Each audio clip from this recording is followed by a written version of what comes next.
창원 시내버스 노사의 협상이 결렬되면서 28일 첫 차부터 운행이 중단됐습니다. 출근길 시민들이 큰 불편을 겪었습니다.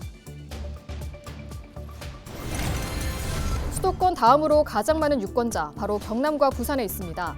약 564만 명의 표심을 공략해야 할 대선 후보들은 사전투표 전날인 28일, 잇따라 경남과 부산을 찾았습니다. 27일 막을 내린 제54회 전국소년체육대회에서 경남 선수단은 신기록 6개와 다관왕 10명을 배출하는 쾌거를 이뤘습니다. 34개 종목 820명의 경남 선수단은 이번 대회에서 금메달 49개와 은메달 35개, 동메달 50개를 거뒀습니다. 올해로 2회째를 맡게 된 G셋 2025가 창원에서 열렸습니다. 경남이 과학과 문화예술의 융합을 통해 글로컬 기술 창업 활성화를 이끈다는 의미를 담은 창업 혁신 축제입니다.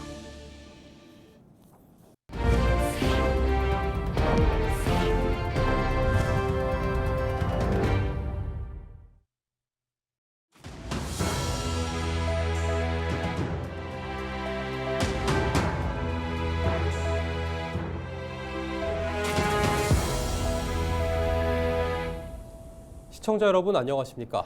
헬로티비 뉴스입니다.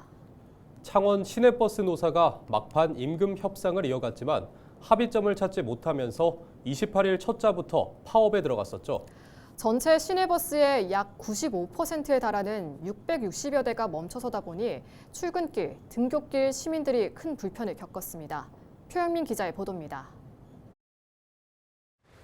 출근을 서두르는 사람들로 가득한 버스 정류장. 평소 같으면 버스가 오고도 남을 시간이지만 아무리 기다려도 버스는 오지 않습니다. 창원 시내버스 노사의 협상이 결렬되면서 28일 첫 차부터 멈춰섰기 때문입니다. 정류장에 붙은 파업 안내문을 본 일부 시민들은 황급히 택시에 몸을 싣습니다. 임시버스가 운행에 나섰지만 길어진 배차 간격 탓에 출근길 시민들은 발을 동동 굴립니다. 저 보면 전남배표가 하나도 안 뜨잖아요, 지금. 안 뜨면 안 오는 거지. 그래서 진짜 시민들이 너무 이렇게 불편하게 이래 하면 안 되는데. 너무 불편해요. 이 시민들이 전부 다 서가 있는 사람 다 버스 타고 갈 사람들이잖아요. 학생들의 등굣길 상황도 마찬가지입니다. 경남교육청이 학사 일정 조정에 나서는 등 대비에 나섰지만 혼란은 피할 수 없었습니다. 평소 버스로 5분이면 충분한 등굣길은 자전거를 이용하다 보니 20분 넘게 걸렸습니다.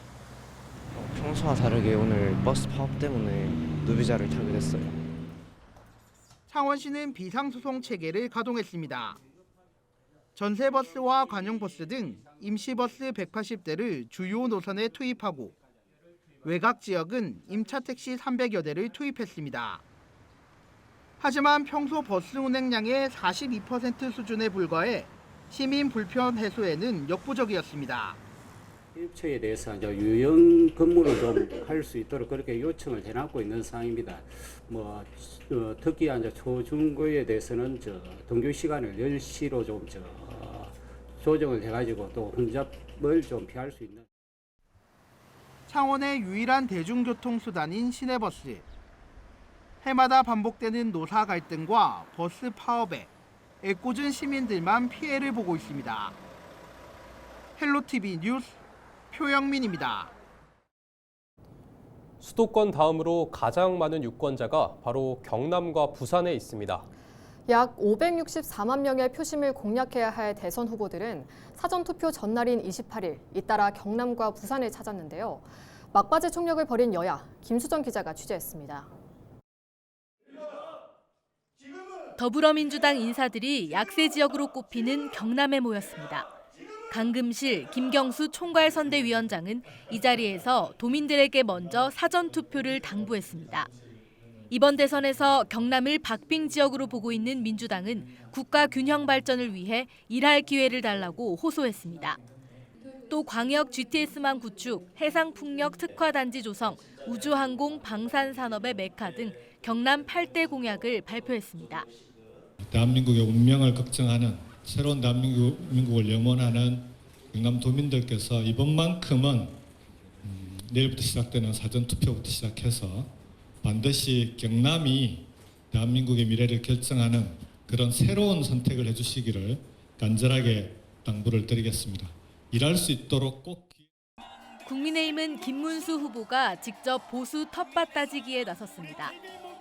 김 후보는 마산 국립 3.15 민주묘지를 참배한 데 이어 창원 도심을 찾아 도민들을 만났습니다. 김 후보는 이 자리에서 사전투표에서 부정을 적발하면 판을 뒤집을 수 있다고 말했습니다. 또 통합 창원시를 예로 들며 수도권과 맞먹는 경남과 부산, 울산의 통합을 강조했습니다.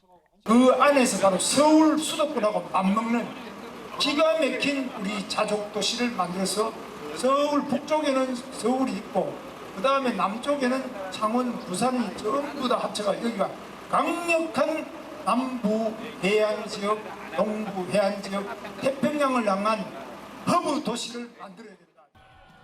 사전투표를 앞두고 앞다퉈 PK에서 표심 잡기에 사활을 걸고 있는 여야.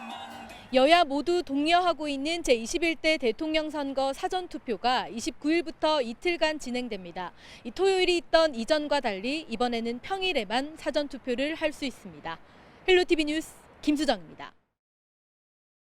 제21대 대통령 선거 사전투표가 29일과 30일 이틀간 진행됩니다. 이번 대선에서 경남 지역 선거인 수는 277만 6천여 명입니다. 사전투표는 창원시 의창구 동읍주민복지관과 성산구 경남연구원 등 경남 지역 총 305곳에서 가능합니다. 투표 시간은 오전 6시부터 오후 6시까지 전국 어디서나 투표할 수 있습니다. 국민의힘이 경남의 한 공무원을 대선 특보로 임명하면서 논란이 일고 있습니다. 전국 공무원 노조 경남 지역본부는 28일 경남경찰청 앞에서 기자회견을 열고 공무원의 대선 특보 임명은 명백한 공직선거법 위반 혐의고 개인정보보호법이 위반됐다며 규탄했습니다. 특히 지금까지 확인된 임명장 발송만 40여 명에 이르고 불이익이 두려워 신고하지 않은 점을 감안했을 때 더 많을 것이라고 주장했습니다. 공무원 노조는 공무원법과 공직선거법에 따라 정치 활동이 금지되어 공무원에게 임명장을 보내는 것을 자칫 공무원의 신분까지 박탈할 수 있는 중대한 사안이라고 밝혔습니다. 그러면서 공무원의 개인정보 수집과 관련해 국민의힘 중앙선거대책위원회 관계자의 불법 탈법 선거운동에 엄벌할 것을 촉구하며 경남경찰청에 고발장을 접수했습니다. 27일 막을 내린 제54회 전국소년체육대회에서 경남 선수단은 신기록 6개와 다관왕 10명을 배출하는 쾌거를 이뤘습니다.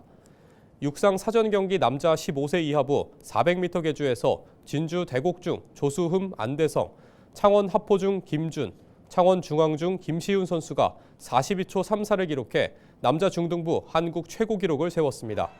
또 남자 15세 이하부 400m에서 창원 합포중 김준 선수가 48초 46으로 결승점을 통과해 대회 신기록을 썼습니다.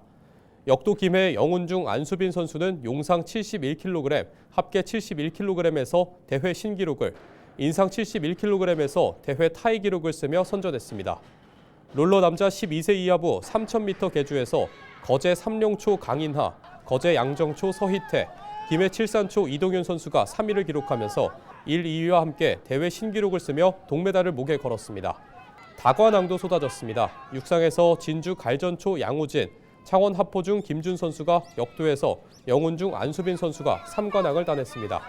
이어 육상 진주 대곡중 조수훈, 역도 김해 영운중 박재형, 신준호, 에어로빅 통영 한려초 강혜서, 소프트 테니스 의령초 권동우, 전민강, 골프 창원남중 박효담 선수가 모두 2관왕을 이뤘습니다. 34개 종목 820명의 경남 선수단은 이번 대회에서 금메달 49개와 은메달 35개, 동메달 50개를 거뒀습니다.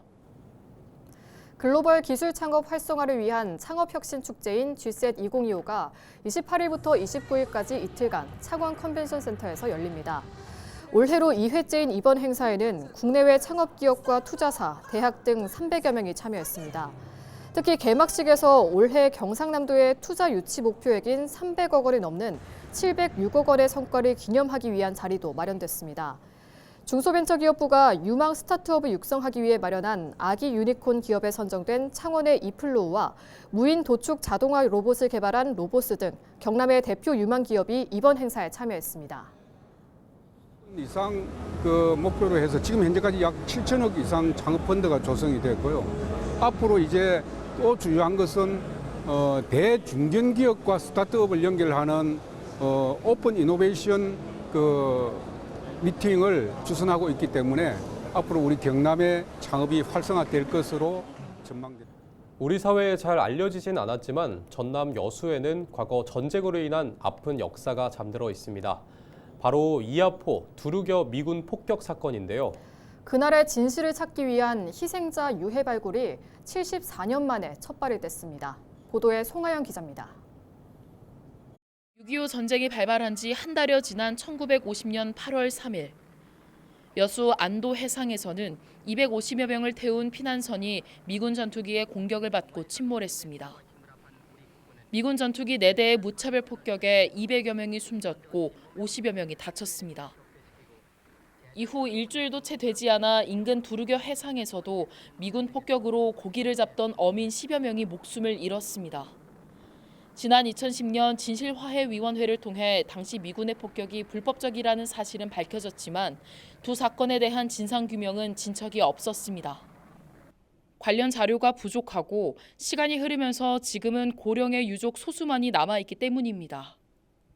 지난 2023년에는 이하포 사건 당시 침몰한 것으로 추정되는 선박을 조사했지만 의미 있는 내용은 나오지 않았습니다.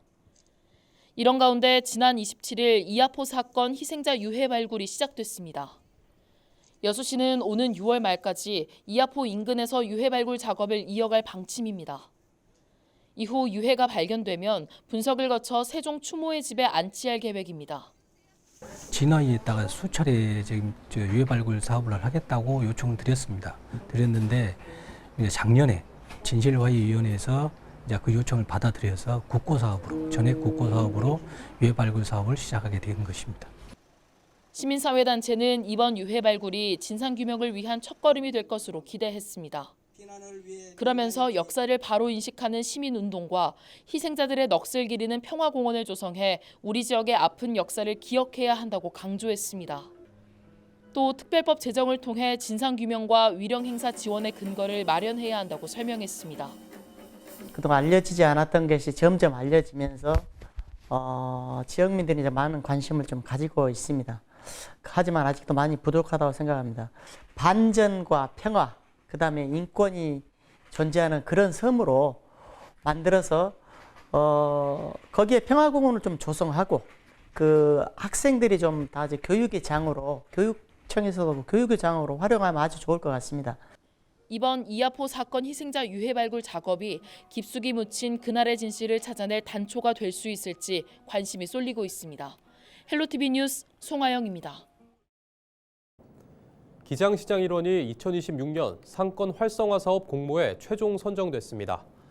이에 따라 기장시장 일원 자율상권에는 오는 2026년부터 2030년까지 국비 20억 원 등 40억 원이 투입돼 상권 스토리 브랜딩, 상인 통합 컨설팅 등 전통시장 활성화와 상권 재편을 위한 다양한 사업이 진행됩니다. 특히 역사문화 자원과 지역 특산물을 연계한 콘텐츠 개발도 포함돼 향후 관광형 상권으로의 발전도 기대됩니다. 기장 출신의 이승우 부산시 의원은 기장의 고유한 자원을 바탕으로 지역의 정체성을 보존하고 지속 가능한 상권 생태계를 조성하는 계기가 될 것이라고 밝혔습니다. 28일 부산 시청자 미디어 센터에서 장애인 미디어 축제가 개막했습니다. 31일까지 나흘 동안 열리는 장애인 미디어 축제는 미디어의 사회적 격차를 해소하기 위해 장애인과 비장애인이 함께 즐기는 미디어 축제로 꾸며졌습니다. 이날 임권택 감독의 영화 서편제를 비롯해 행사 기간 모두 7편의 영화에 시각장애인용 화면 해설과 청각장애인용 자막을 제공해 상영합니다. 또 센터 1층 로비와 체험관 등에서는 어둠 속의 영화관 등 다양한 체험 활동과 전시도 마련됐습니다. 김해시가 여름철 침수에 대비하기 위해 안전관리 실태 특정 감사를 실시합니다. 주요 감사 대상은 지하차도 4개소와 빗물 펌프장 50개소, 침수 우려 지역 18개소입니다. 감사 중점 사항은 배수시설 및 배수관로, 시설물 안전관리 실태, 침수 우려 지역 정비사업 추진 사항 점검을 비롯해 배수펌프와 비상발전기 등 기계장치 정상 작동 여부 등을 확인합니다. 김해시는 이번 감사는 시민의 안전을 위한 예방적 차원에서 실시한다며 향후 침수 피해를 최소화하는 데 중요한 역할을 할 것이라고 기대했습니다. 뉴스를 마칩니다. 고맙습니다.